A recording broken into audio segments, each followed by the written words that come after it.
certaines nuits. Je me réveillais, les poings crispés jusqu'au sang, non pas hantés par des cauchemars, mais consumés par le feu d'une vérité que je n'avais jamais osé hurler à cet homme qui l'aurait mérité 1000 fois. Je m'appelle Ruth Lévesque, j'ai 77 ans et je vous parle depuis le vieux porche en bois de ma maison à Figeac, dans la vallée du Lot. Chaque soir, depuis 20 ans, je m'assieds ici, regardant les herbes danser, sous la caresse du vent, les champs de blé doré s'embrasant sous les derniers feux du couchant. Ce paysage a été mon refuge, un baume silencieux à travers les tempêtes et les douceurs de ma vie. Mais même la beauté de ces terres ne peut effacer les cicatrices d'un passé qui brûle encore en moi. Attendant d'être raconté, si vous regardez cette vidéo, j'aimerais savoir d'où vous vous connectez. Laissez un commentaire ci-dessous.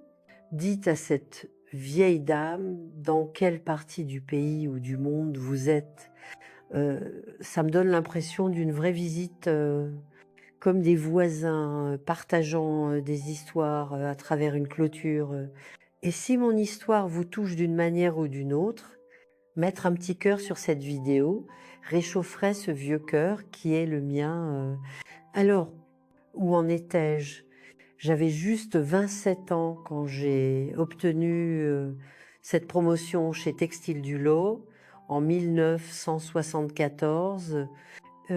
J'avais travaillé dans cette immense usine à la périphérie de Cahors depuis mes 19 ans, commençant comme une simple fille à la machine à coudre. À l'époque, les femmes comme moi dans le Lot avaient peu d'options. Nous étions des filles de fermiers, des futures épouses ou, avec un peu de chance, peut être des institutrices, des secrétaires. Je n'étais pas comme la plupart des filles. Cependant, après la mort de mon fiancé, Jacques, en Indochine, en 1967, quelque chose a changé en moi. J'ai décidé que je ne resterais pas à attendre un autre mari ou à vivre dans l'ombre de mes parents pour toujours. Je voulais plus que ce que ces plaines semblaient offrir à une femme. Je me souviens encore du visage de papa quand je lui ai dit que je partais pour la ville. Il m'a pas parlé pendant presque un mois. Aucune femme respectable ne quitte sa famille pour un travail d'usine, dit-il, sa voix coupant plus profondément qu'aucune lame. Maman pleurait en silence en préparant ma petite valise le matin de mon départ. J'ai trouvé un sandwich au jambon soigneusement emballé, 7 francs cachés dans la poche de mon manteau. Tout ce qu'elle pouvait donner sans que papa le sache. Cahors, c'était comme Paris pour moi à l'époque. Les premiers mois furent presque insupportables. Je partageais une petite chambre avec 2 autres filles d'usine à la pension de Madame Finch, où les règles étaient aussi strictes que le catéchisme. Porte verrouillée à 20h30 précises, aucun visiteur masculin jamais, messe obligatoire tous les dimanches, l'odeur d'huile de machine, de poussière de tissu me suivait partout, collant à mes cheveux, ma peau, peu importe à quel point je frottais dans notre salle de bain commune, mais Mainz, autrefois lisses des corvées ménagères, devinrent bientôt rugueuses, souvent piquées par des aiguilles, des épingles. J'ai encore les cicatrices sur le bout des doigts pour le prouver, mais contrairement à beaucoup de filles qui voyaient le travail d'usine comme un tremplin vers le mariage, j'étais vraiment fière de ce que je faisais. Ieraste start. Observant les chefs d'atelier vérifier la qualité Je posais des questions sur les types de tissus, le traitement des commandes, les horaires d'expédition, tout ce que je pouvais apprendre. Monsieur Jenkins, le plus vieux chef d'atelier, commença à remarquer mon intérêt. L'évêque m'appelait-il par mon nom de famille, comme il le faisait avec les hommes. Vous avez un meilleur œil pour les défauts que la moitié des gars qu'on a comme superviseur. Venant de lui, c'était un grand compliment. C'est Jenkins qui suggéra que je postule pour le poste d'assistante superviseur quand le vieux Harold Meyer prit sa retraite en 1972. Mon Dieu, les rires dans la salle de pause quand la nouvelle se répandit que j'avais soumis ma candidature. Suzanne de Parker, qui travaillait à mes côtés depuis des années, me prit à part pendant le déjeuner. Ruth, as-tu complètement perdu la tête? Aucune femme ne fera jamais respecter son autorité par des hommes dans cet endroit. Tu te prépares un chagrin. Peut-être avait-elle raison, mais je ne pouvais pas reculer. Pendant 2 ans, je travaillais comme assistante sous Monsieur Donovan, un homme qui, malgré ses doutes initiaux, finit par apprécier mon travail quand il fut transféré à l'usine de Rodez en 1974. À la surprise de tous, la mienne incluse. Je fus nommée superviseur de tout le département de couture. C'était pas ma décision. Monsieur Hargrove, le directeur de l'usine, fut très clair quand il me convoqua dans son bureau. Le siège à Lyon pousse cette absurdité d'égalité des chances pour paraître progressiste dans les journaux. Le gouvernement nous met la pression ces jours-ci avec cette nouvelle loi sur l'égalité des chances au travail. Mais soyons très clairs, mademoiselle l'évêque, un faux pas, un échec à atteindre les quotas. Et nous devrons reconsidérer l'arrangement. Je sortis de ce bureau partagé entre la terreur, le triomphe. Je serai la première femme superviseure dans toute l'histoire de 30 ans de textile du lot. Mon salaire doublerait presque. Je pourrais aider maman, papa, qui luttait avec la ferme après 3 ans de sécheresse. Je pourrais louer mon propre appartement, aussi petit soit-il. Ce soir-là, assise sur mon lit étroit à la pension, j'écrivis à maman avec la nouvelle. Je ne mentionnais pas l'avertissement de Hargrove, ni comment mes mains tremblaient en écrivant. Je lui dis simplement que j'avais fait quelque chose de moi, que son sacrifice silencieux ce matin-là où je suis partie n'avait pas été vain. Ce que je ne savais pas alors, ce que je ne pouvais absolument pas savoir, c'est que ma vraie bataille n'avait même pas commencé le lendemain matin.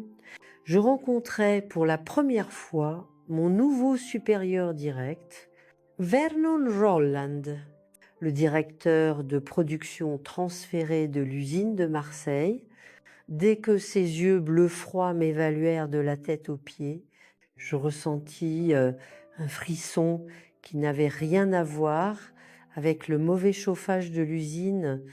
Alors, vous êtes la fille qu'ils essaient de faire passer pour un manager, dit-il, sans se donner la peine de serrer ma main tendue.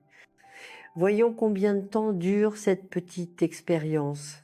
À ce moment-là, regardant dans ses yeux dédaigneux, j'aurais dû savoir ce qui m'attendait, mais j'étais trop pleine de fierté, de détermination pour reconnaître les signes avant-coureurs.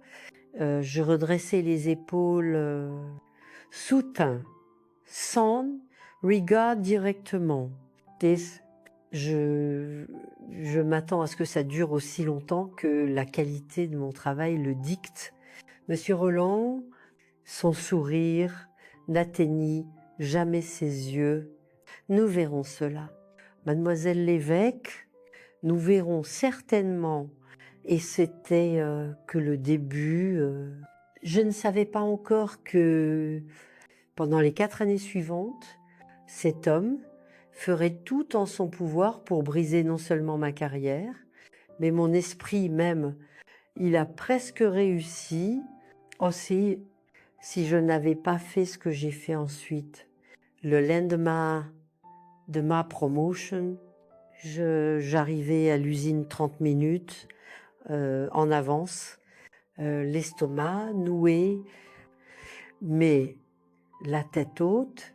Je voulais examiner les plannings de production avant que tout le monde arrive pour m'assurer de savoir exactement ce qu'on attendait de mon département. Le sol de l'usine était étrangement silencieux, sitôt juste le bourdonnement lointain du système de chauffage, l'odeur d'huile de machine, de poussière, de tissu qui m'était devenue aussi familière que mon propre reflet. J'étudiais le presse-papier à mon nouveau bureau quand j'entendis ces pas, quelque chose dans la manière délibérée dont Vernon Roland marchait vous disait qu'il était un homme qui pensait que le sol sous ses pieds était privilégié de porter son poids.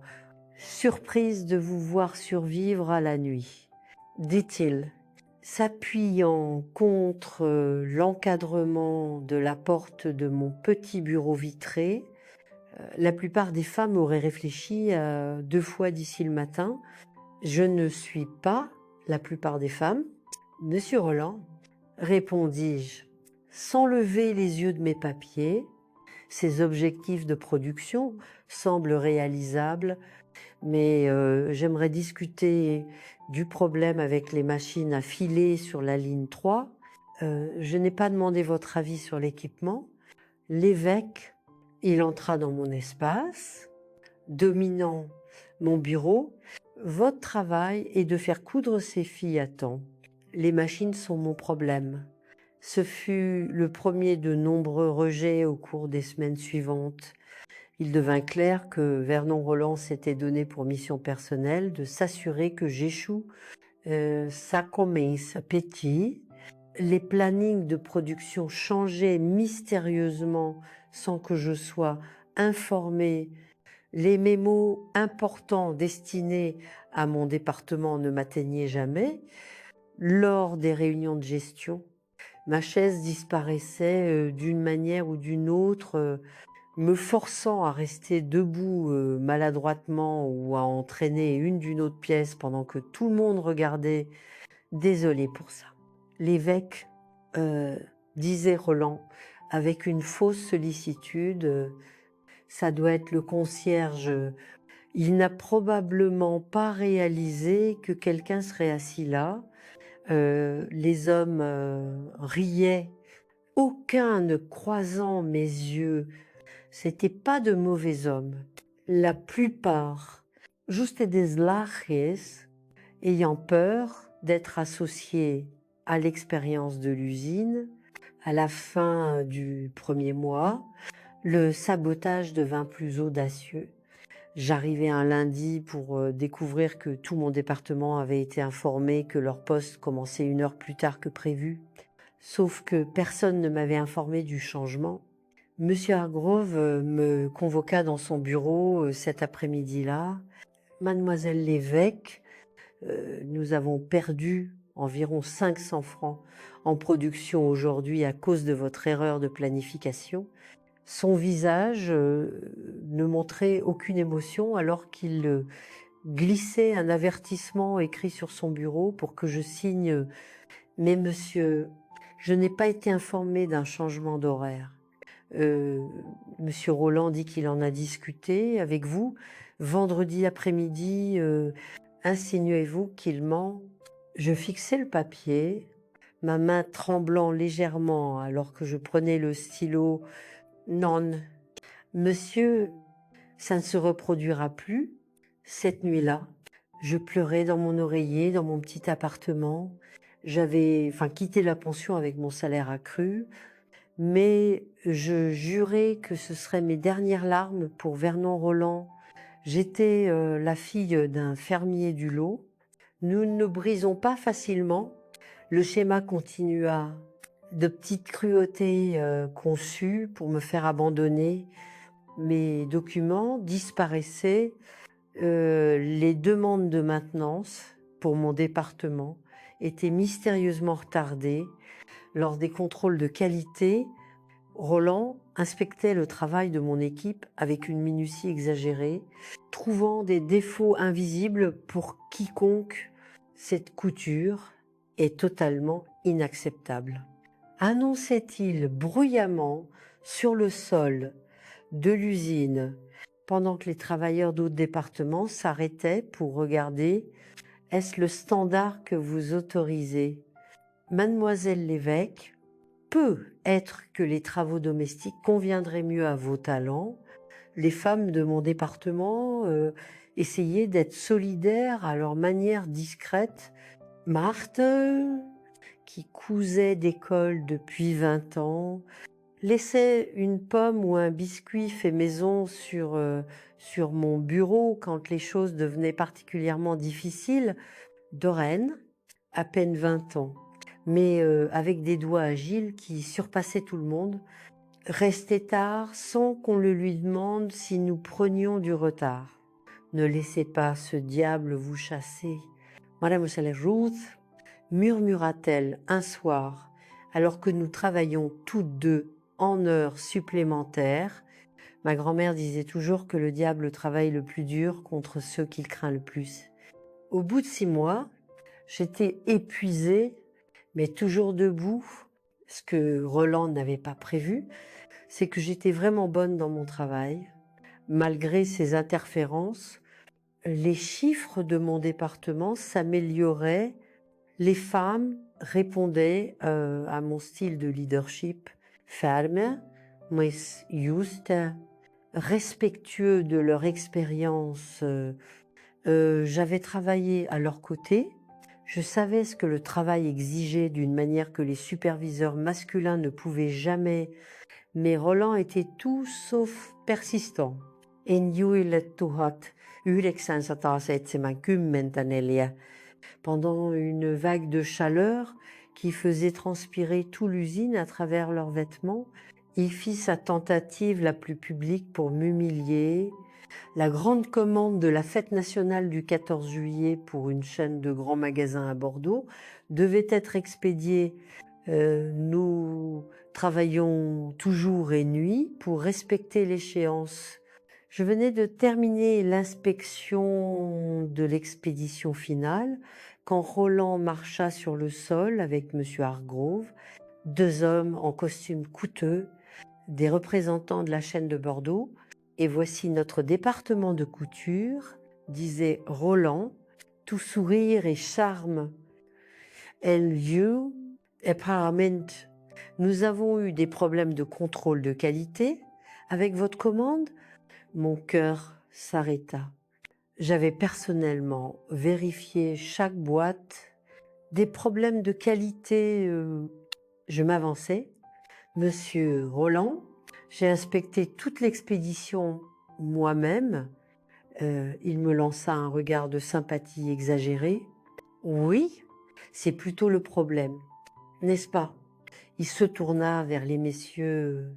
Si vous examinez ces échantillons de son presse-papier, il produisit 3 chemises avec des défauts évidents, cols inégaux, boutons mal alignés, couture, plissée, des défauts qui ne pouvaient pas venir de mon département, pas après nos contrôles rigoureux. Mademoiselle l'évêque, la voix de M. Hargrove était froide comme la glace de janvier. Expliquez comment celles-ci ont passé votre inspection. Tout le sol de l'usine était devenu silencieux. 50 paires d'yeux me regardaient, y compris les sourires narquois des alliés masculins de Rolland, les regards inquiets de ma propre équipe. À ce moment, je sentis quelque chose se briser en moi, pas mon courage, mais retenue, s'esquemi, dis-je lentement, ramassant l'une d'elles, l'examinante, ne viennent pas de mon département. Rolandricana, insinuez-vous que j'ai fabriqué des preuves? Je n'insinue rien. Monsieur Roland, j'énonce un fait. Ces chemises ont un marqueur de fil violet à l'intérieur de la couture. Il y a 3 semaines, mon département est passé au marqueur bleu sur votre propre directive. Ces chemises viennent soit d'un autre département, soit d'une autre période. Elles ne viennent certainement pas de la production actuelle de mon équipe.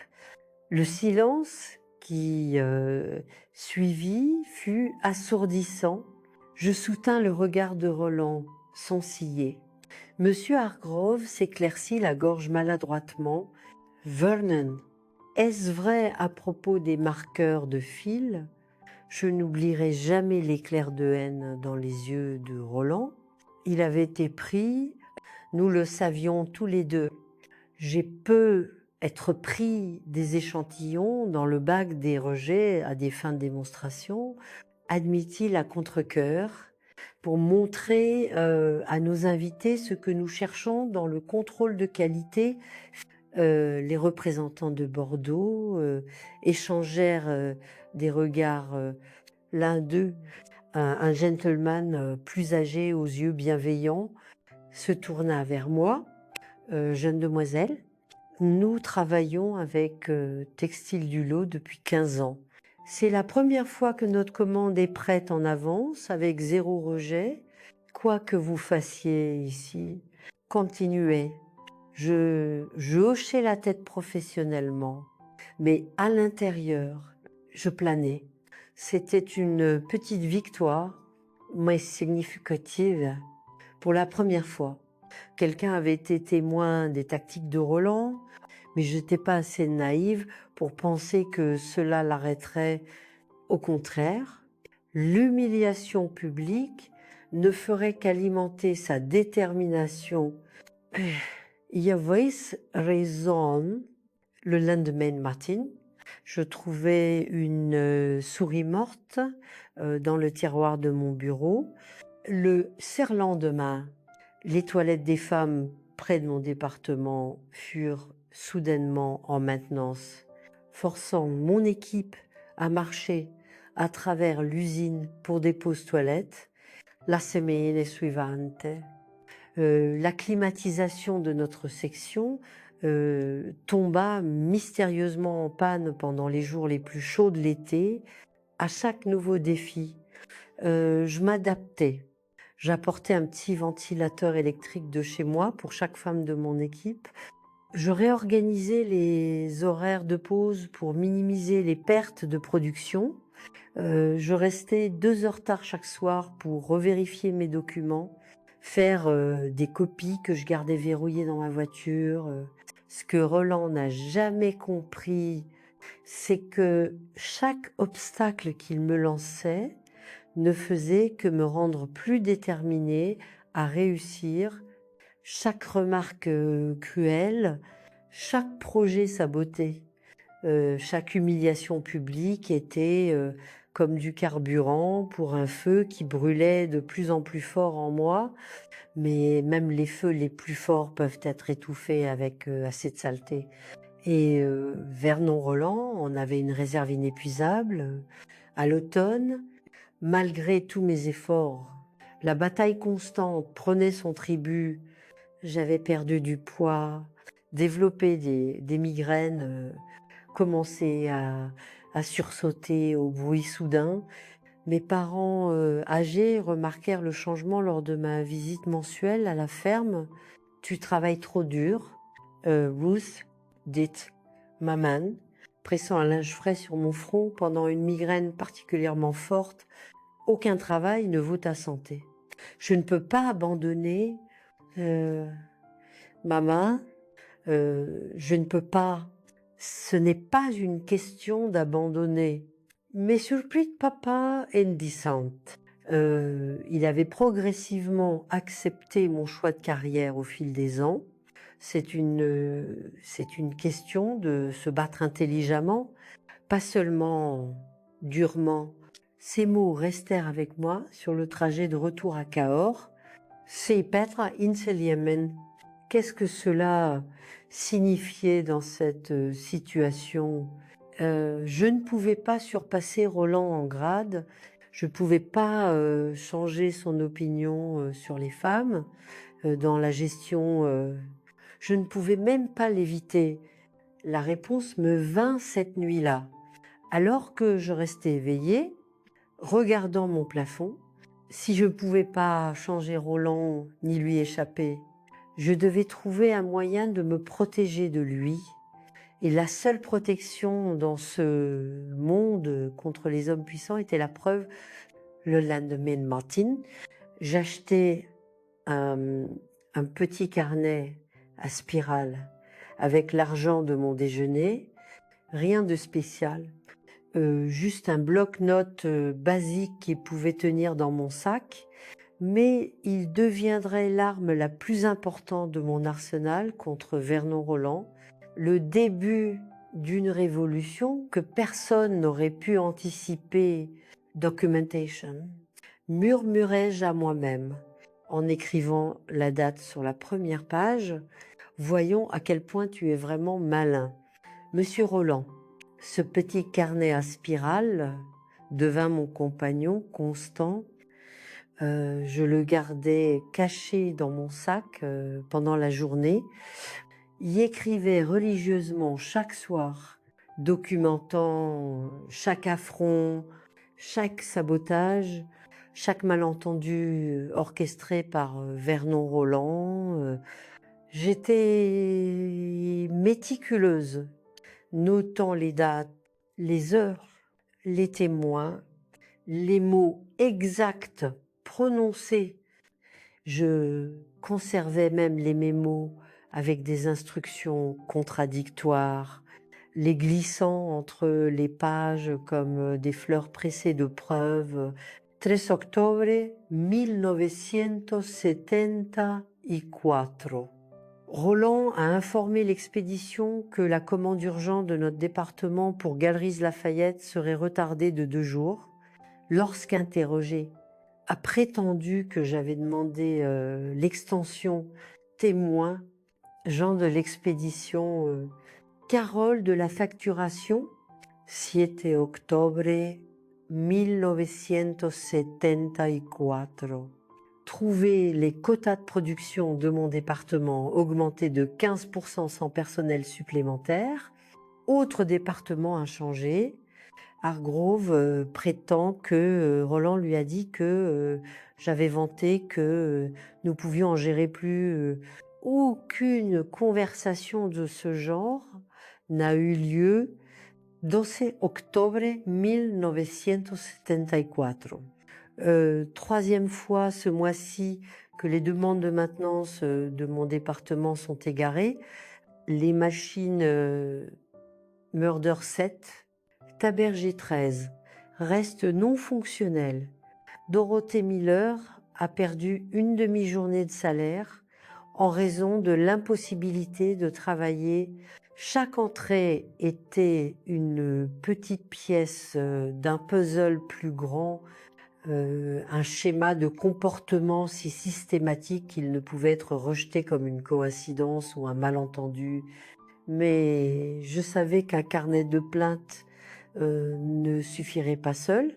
J'avais besoin d'alliés, de témoins prêts à parler, si nécessaire, construire ces alliances, demander de la prudence.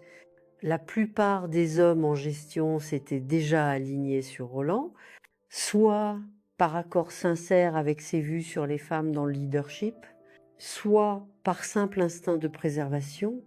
Les femmes sur le sol de l'usine étaient solidaires, mais vulnérables. La plupart ne pouvaient risquer leur emploi pour me défendre Beaucoup avaient des enfants à nourrir ou étaient les seuls soutiens de leur foyer.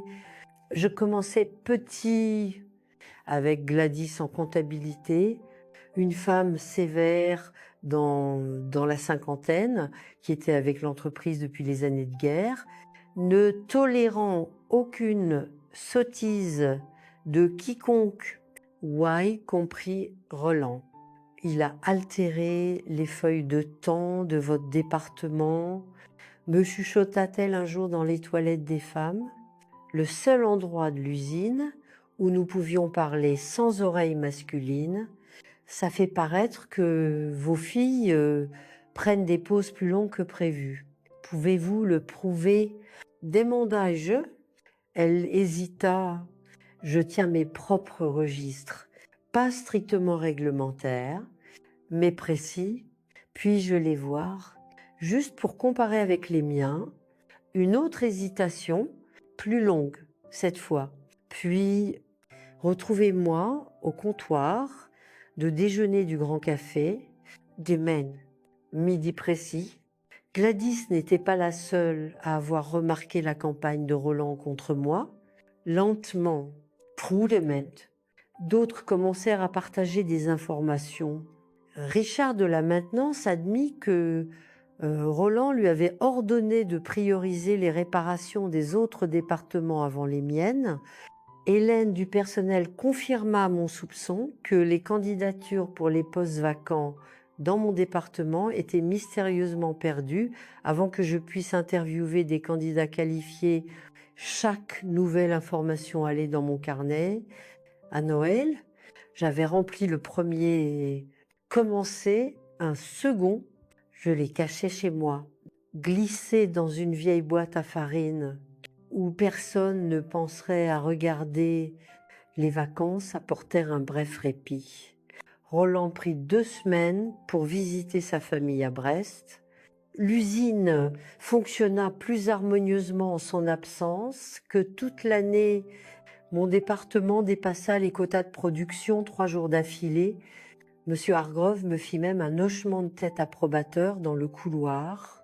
La chose la plus proche d'un éloge que j'avais reçu de lui depuis ma promotion. Mais janvier ramena Roland, revigoré, plus déterminé que jamais.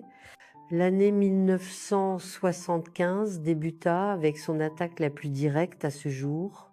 Votre évaluation de performance, mademoiselle l'évêque. Il laissa tomber le dossier sur mon bureau avec un sourire narquois. J'ai pris la liberté de le compléter moi-même. Étant donné notre structure de rapport unique, j'ouvris le dossier, sentis mon estomac se nouer. Sur une échelle de 1 à 5, il m'avait noté dans presque toutes les catégories: leadership, prise de décision, résolution de problèmes, communication, esprit d'équipe. Tous des 1, sauf la ponctualité qui reçut un 3 à contre-cœur. C'est totalement inexact. Dis-je, luttant pour garder ma voix stable. Mon département a atteint ou dépassé les quotas constamment au dernier trimestre. Notre taux de rejet est le plus bas de l'usine. Les chiffres peuvent être manipulés, répondit-il doucement. Cette évaluation reflète mon évaluation professionnelle de votre aptitude à la gestion. Monsieur Hargrove l'a déjà validé. Les implications étaient claires.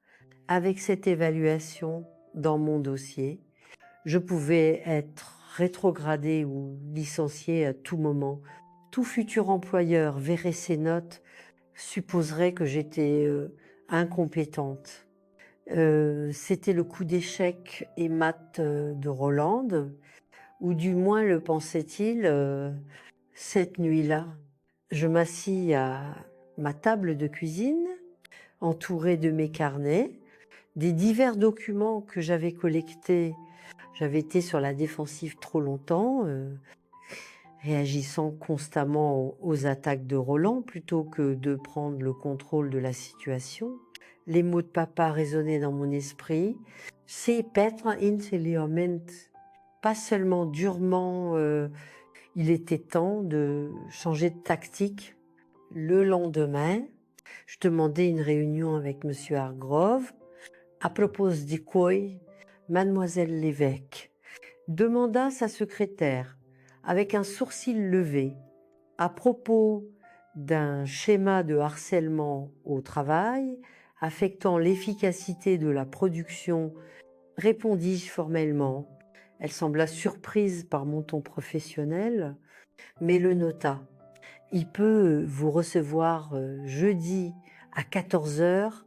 Les 2 jours suivants, je me préparais méticuleusement. Je crée un rapport résumant les incidents les plus graves, soutenu par des documents, des témoignages. Je compilais des statistiques de production, montrant comment mon département performait quand Roland interférait contre quand il ne le faisait pas. Je répétais ce que je dirais devant le miroir de ma salle de bain, jusqu'à ce que les mots coulent, sans que l'émotion ne les brouille. Quando Judy arriva, je m'habillais de mon meilleur tailleur bleu marine, celui que j'avais acheté pour ma promotion. Je relevais mes cheveux en un chignon soigné, portais les simples boucles d'oreilles en perles de ma grand-mère. Pour le courage, j'avais l'air d'une professionnelle en tout point quand je frappais à la porte de Monsieur Hargrove à 14 heures précises. Entrez, Mademoiselle l'évêque. Je n'étais pas préparée à voir Vernon Roland assis face au bureau de Hargrove. Son visage, un masque de confiance arrogante. J'ai pris la liberté d'inviter Monsieur Roland, étant donné que vos préoccupations impliquent apparemment son département, dit Hargrove, évitant à peine mon regard. Pendant un instant, la panique menaça de m'envahir. C'était pas ainsi que j'avais prévu la réunion, mais j'étais allée trop loin pour reculer maintenant. Je pris une profonde inspiration, pris le siège vide, posant mon dossier sur mes genoux. En fait, Monsieur Hargrove, cela simplifie les choses. Mes préoccupations impliquent bien Monsieur Roland, mais pas son département. Elles concernent sa campagne systématique pour saper mon autorité, saboter le travail de mon département. Roland Ritt, vraiment, Robert, je vous avais dit que cela arriverait quand les femmes ne peuvent pas gérer les responsabilités. Elles cherchent toujours un homme à blâmer. À la place, j'ouvris mon dossier, sortis une pile de papiers, les plaçant méthodiquement sur le bureau de Hargrove. Ce sont des copies de planning de production modifiées, montrant comment les objectifs originaux de mon département ont été changés sans notification. Une autre pile rejoignit la première.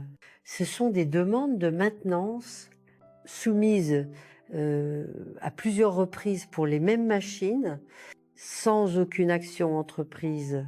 Hargrove fronça les sourcils, ramassant les papiers, tandis que Roland s'agitait inconfortablement dans son fauteuil. Ceci, continuai-je, posant une troisième pile, et une comparaison de l'allocation de personnel entre les départements, montrant comment mon département a été constamment sous-staffé malgré l'augmentation des objectifs de production. Je continuai, présentant une pièce de preuve après l'autre, ma voix gagnant en confiance à chaque document. Quand je plaçais enfin mon évaluation de performance au sommet de la pile, je n'étais plus nerveuse.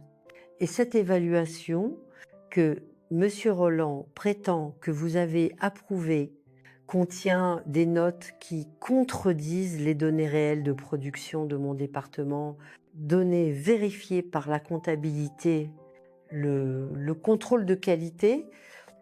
La pièce était silencieuse, sauf pour le tic-tac de l'horloge murale. Hargrove semblait stupéfait en examinant les documents.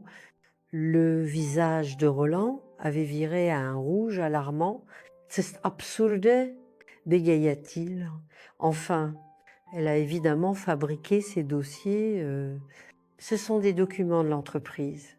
Monsieur Roland, interrompis-je calmement, chacun avec les signatures appropriées, les eurodatages. Rien n'est fabriqué. Hargrove s'éclaircit la gorge. Mademoiselle l'évêque, insinuez-vous que Monsieur Roland a délibérément... Je n'insinue rien.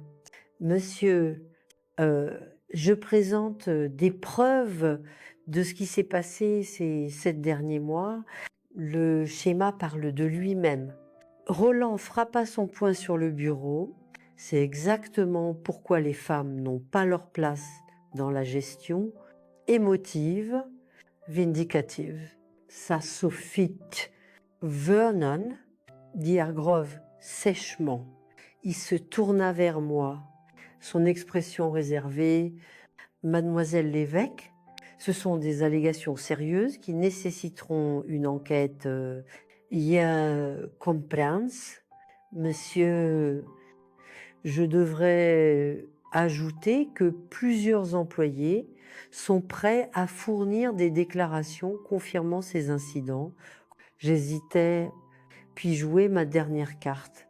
Tout comme 2 de nos principaux clients qui ont été induits en erreur sur les retards de production, chez la tire, son attention. Rien n'effrayait la direction plus que des clients mécontents. J'aurais besoin de temps pour examiner tout cela.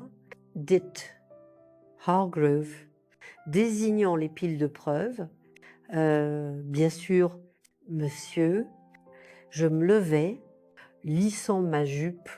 Je devrais mentionner que j'ai gardé des copies de tout, ainsi que mes notes originales pour le dossier. En me tournant pour partir, j'aperçus le visage de Roland. La haine y était indéniable, mais il y avait autre chose aussi, la première lueur de peur. Il m'avait sous-estimé dès le début, me considérant comme une femme qui céderait sous la pression. Il n'avait jamais imaginé que je riposterais avec ses propres armes. Documentation, procédure, preuve.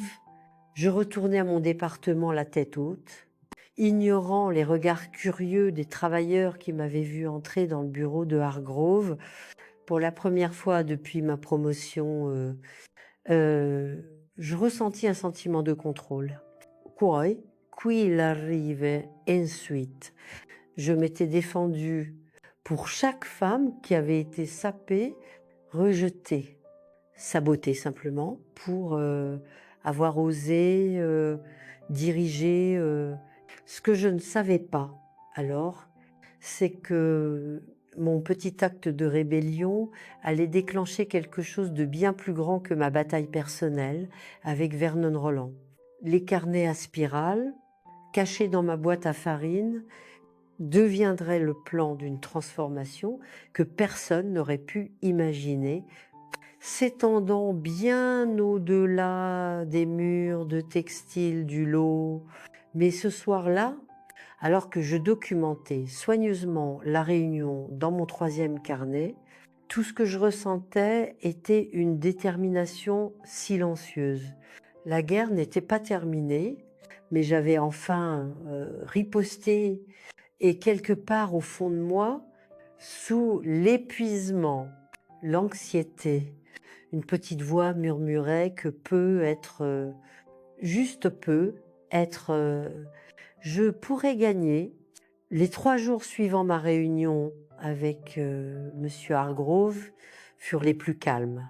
que j'avais vécu depuis ma promotion.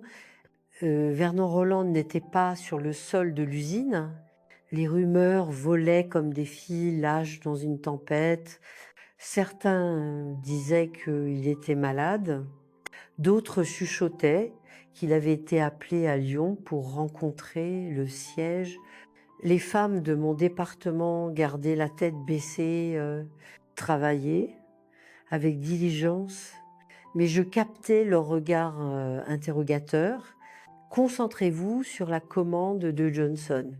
Et Johnson, instruis-je, gardant ma voix stable, tout le reste se réglera tout seul.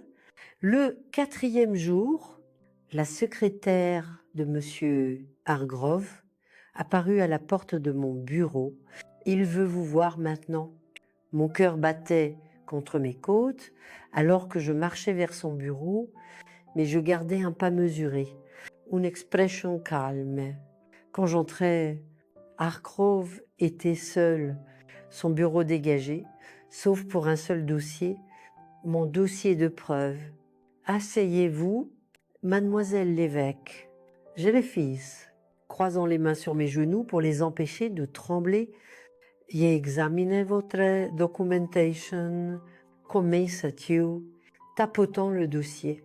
J'ai parlé à plusieurs employés, y compris Gladys de la comptabilité, Richard de la maintenance, et que restai silencieuse.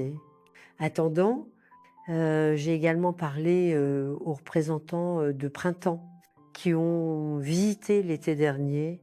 Ils ont confirmé votre version des faits concernant le problème de qualité des chemises. Il retira ses lunettes, frottant l'arête de son nez. Il semble qu'une situation se soit développée dont je n'étais pas pleinement conscient. Je continuais d'attendre. Monsieur Rolland a été transféré avec effet immédiat.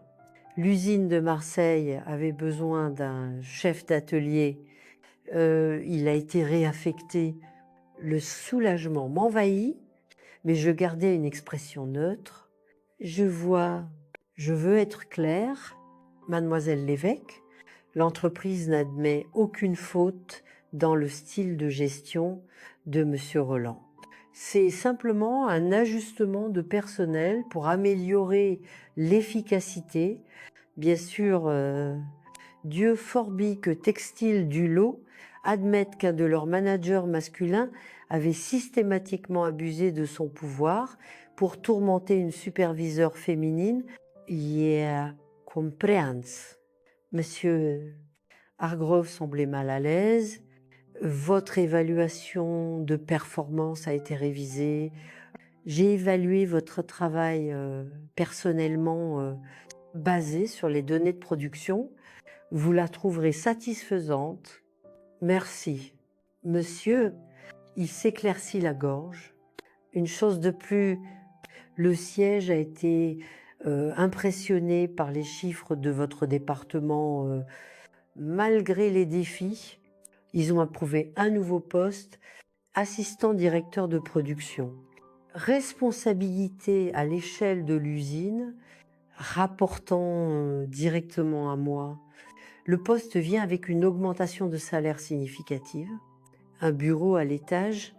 Je le fixais momentanément sans voix. M'offrez-vous une promotion, monsieur Hargrove? Considérez cela comme une reconnaissance de votre persistance, de votre attention à la documentation. Un mince sourire traversa son visage, des compétences que l'entreprise semble valoriser. 2 promotions en moins d'1 an, de la ligne de couture à la gestion. C'était du jamais vu, surtout pour une femme.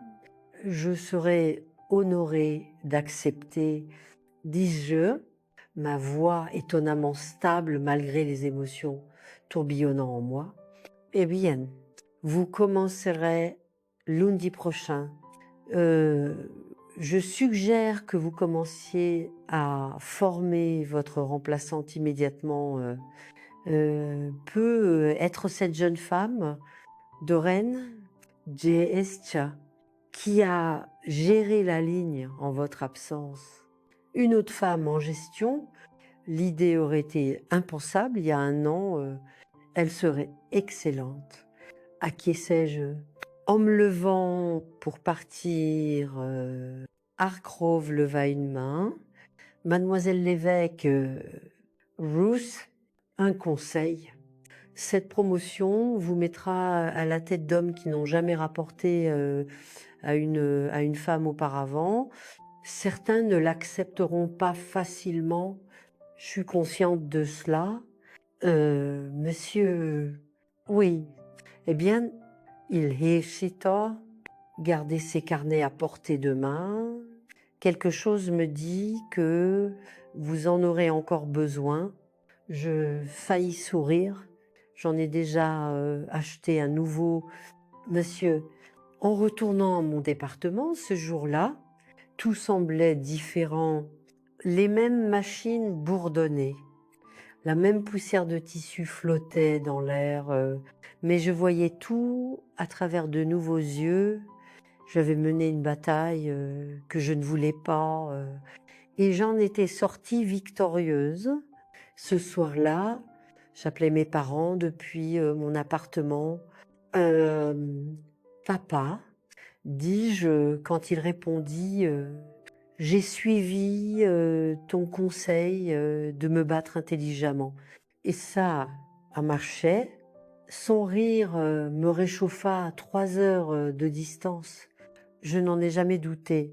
Ruth, ta mère, et moi n'avons pas élevé une idiote. La transition vers le poste d'assistante directrice de production ne fut pas fluide.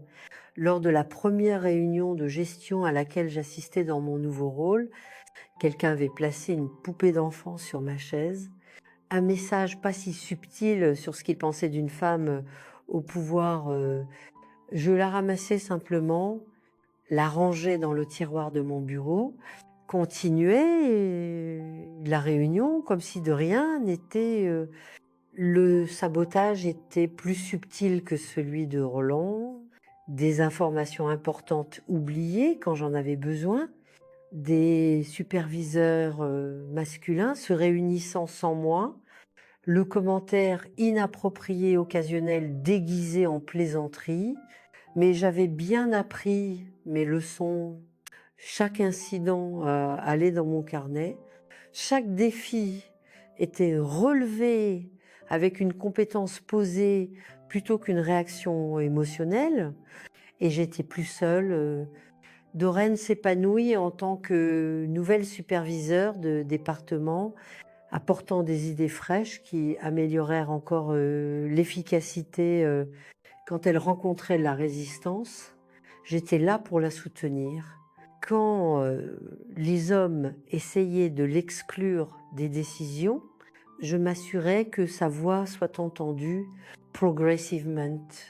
Quelque chose de remarquable commence à se produire. D'autres femmes dans l'usine commencèrent à s'exprimer davantage. Elles postulaient pour des postes qu'elles auraient auparavant pensés inaccessibles. Elles contestaient les pratiques injustes. Elles commençaient à tenir leur propre carnet. En mars 1976, Emma Rodrigue du département de coupe devint la 3e femme superviseure chez Textile Dulot. À la fin de cette année, les femmes occupaient 5 des 12 postes de supervision dans l'usine, non pas à cause d'un mandat d'entreprise ou d'une réglementation gouvernementale, mais parce qu'elles étaient véritablement bonnes dans leurs emplois, avaient enfin le courage de le prouver. Mon moment le plus fier vint au début de 1977, quand M. Hargrove annonça sa retraite. L'usine se rassembla dans la cantine pour son discours d'adieu. J'ai donné 40 ans à cette entreprise, dit-il, semblant étrangement vulnérable sans son bureau habituel pour se cacher. Je l'ai vu traverser la guerre, les pénuries, l'expansion en temps de paix, Mais les changements de ces 2 dernières années ont été, parmi les plus significatifs de ma carrière. Il me lança un regard, puis, aux autres femmes qui, siégeaient maintenant parmi l'équipe de gestion, certains changements, je l'admets, jag resisté, mais les chiffres ne mentent pas. Productivité en hausse de 17%. Taux de rejet en baisse de 12%. Rétention des travailleurs améliorée de près d'un tiers. Il s'éclaircit la gorge. Parfois, un vieux chien peut apprendre de nouveaux tours. Après tout, 2 semaines plus tard, la nouvelle directrice de l'usine arriva de Lyon, une femme nommée Catherine Michel, avec 20 ans d'expérience dans l'industrie, une attitude sans compromis qui gagna immédiatement mon respect. J'ai entendu parler de vous, mademoiselle Lévesque, dit-elle lors de notre première réunion. On me dit que vous tenez des registres méticuleux. Je souris. J'ai trouvé cela utile. Moi aussi, elle ouvrit son porte-documents, en sortit un journal en cuir usé.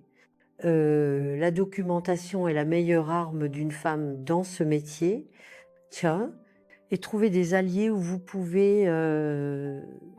Est-ce ainsi que vous êtes devenue directrice? Demandai-je.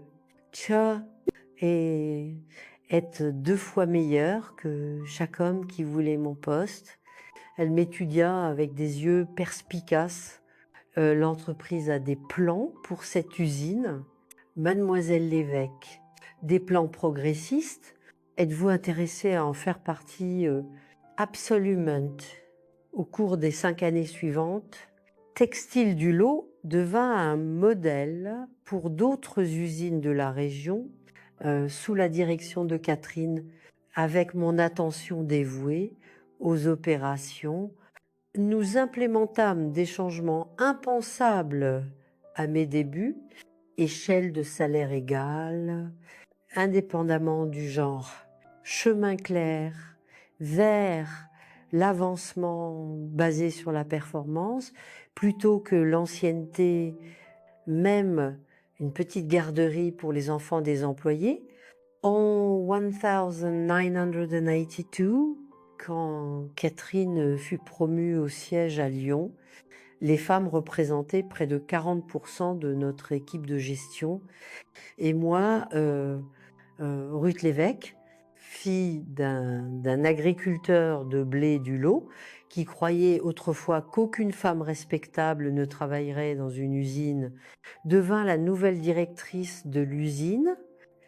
Les carnets à spirale m'accompagnèrent dans mon nouveau bureau. Tous les 12 à ce moment-là, une chronique des batailles menées, gagnées, un témoignage de persistance. En de courage, je les gardais dans une boîte sous mon bureau, comme un rappel d'où j'avais commencé, jusqu'où j'étais arrivée. Il servait un autre but aussi. Chaque fois qu'une jeune femme venait me voir, frustrée par les barrières encore sur son chemin, car le progrès n'était pas parfait. Les vieux préjugés mouraient difficilement. Je lui montrais ces carnets. Documentation. Lui disais-je, enregistrez tout. Construisez votre dossier. Sachez que vous ne vous battez pas seul.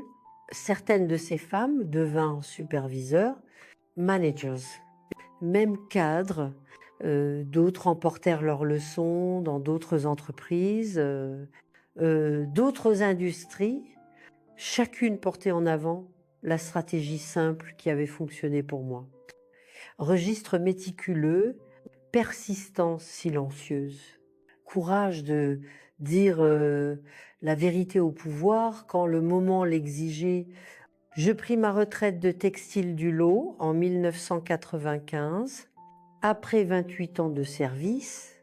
Lors de ma fête de départ, Catherine Michel, alors vice-présidente senior, me présenta un magnifique journal relié en cuir pour votre prochain chapitre. dit-elle avec un sourire, bien que je doute qu'il soit aussi dramatique que le premier. Elle avait raison. Ma vie depuis la retraite a été paisible. Cette petite maison à Figeac, assez proche pour rendre visite aux petits-enfants de ma sœur, mais assez loin de Cahors pour sentir que j'ai vraiment laissé le travail derrière. Je passe mes journées à jardiner, lire, consulter occasionnellement pour des entreprises intéressées par l'égalité des genres sur le lieu de travail. Les champs de blé s'étendent encore au-delà de mon porche, dorés sous le soleil d'été, mais ils ne semblent plus une prison, ils sont simplement chez moi. Vernon Rolland, j'ai entendu dire, prit une retraite anticipée dans les années 1980.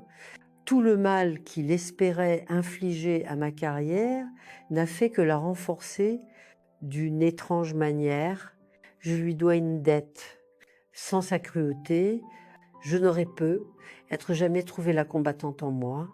Parfois, je me demande combien d'autres femmes ont affronté des hommes comme lui, n'ont pas été aussi chanceuses, des femmes qui n'ont pas tenu de carnet, qui n'ont pas trouvé d'alliés, qui ont fini par céder sous la pression constante, des femmes dont les talents, le leadership ont été perdus pour nous tous parce que quelqu'un a décidé qu'elles n'avaient pas leur place. C'est pourquoi je partage mon histoire maintenant à 77 ans. Parce que même aujourd'hui, il y a des Vernon Rolland dans les bureaux de direction, les conseils d'administration, sur les sols d'usine, dans les halls du gouvernement. Et il y a des femmes qui les affrontent, qui ont besoin de savoir qu'elles ne sont pas seules.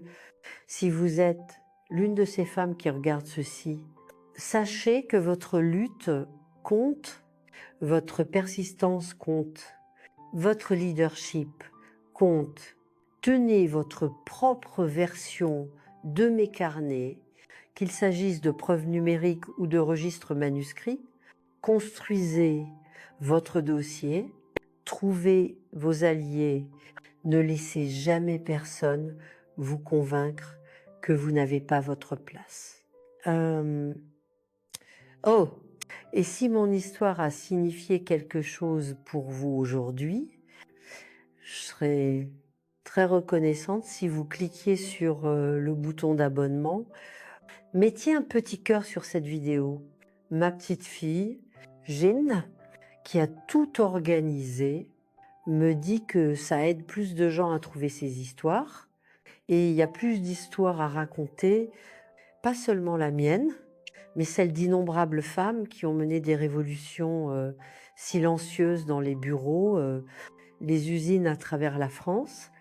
Le soleil commence à se coucher maintenant sur ces champs de blé du lot. Le même soleil qui se lève se couche sur ces plaines bien avant que nous soyons ici et continuera bien après notre départ. Mais pendant que nous sommes ici, nous pouvons faire une différence, nous pouvons changer les choses, incarner à la fois